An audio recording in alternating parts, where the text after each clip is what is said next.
নমস্কার, পিঙ্কুস কিচেনে আপনাদের অনেক অনেক স্বাগত জানাই। আজকে আমার রেসিপি হলো মাছের ডিমের বড়া দিয়ে আলু দিয়ে ঝোল। এটি বানাতে প্রথমে একটি পাত্রে মাছের ডিমগুলো নিয়ে নেবো। এতে আমরা দিয়ে দেবো নুন, হলুদ, জিরে গুঁড়ো, ময়দা আর আদা রসুন পেস্ট দিয়ে মাছের ডিমগুলো বেশ ভালো করে মেখে নেব।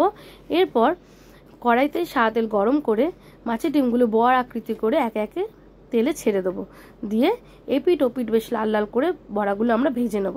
বড়াগুলো ভাজা হয়ে গেলে একটি পাত্রে তুলে রেখে দেবো। তারপর ওই বড়া ভাজা তেলেই আমরা ফোড়ন দিয়ে দেবো তেজপাতা আর গোটা গরম মশলা।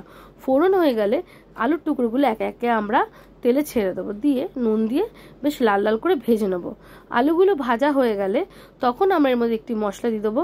এই মশলাটি আমি সব একসাথে পেস্ট করেছিলাম, যেমন পেঁয়াজ, আদা, রসুন, টমেটো, জিরে গুঁড়ো, ধনে গুঁড়ো, হলুদ গুঁড়ো এবং লঙ্কার গুঁড়ো সব একসাথে পেস্ট করে নিয়েছিলাম। এই পেস্টটি দিয়ে মশলাটা বেশ ভালো করে কষিয়ে নেব যতক্ষণ না মশলায় তেল ছেড়ে গেছে। যখন মশলায় তেল ছেড়ে যাবে তখন এর মধ্যে আমরা জল ঢেলে চাপা দিয়ে আলুটা সিদ্ধ হয়ে দেবো।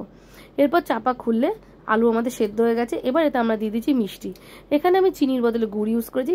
মিষ্টি দিয়ে ফুটন্ত ঝোলের মধ্যে একে একে মাছের ডিমের বড়াগুলো ছেড়ে দেবো, দিয়ে চাপা দিয়ে কিছুক্ষণ হতে দেবো।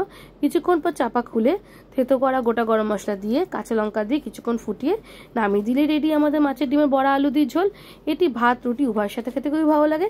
আমার রান্না যদি আপনাদের ভালো লেগে থাকে please like, comment, follow, share and subscribe.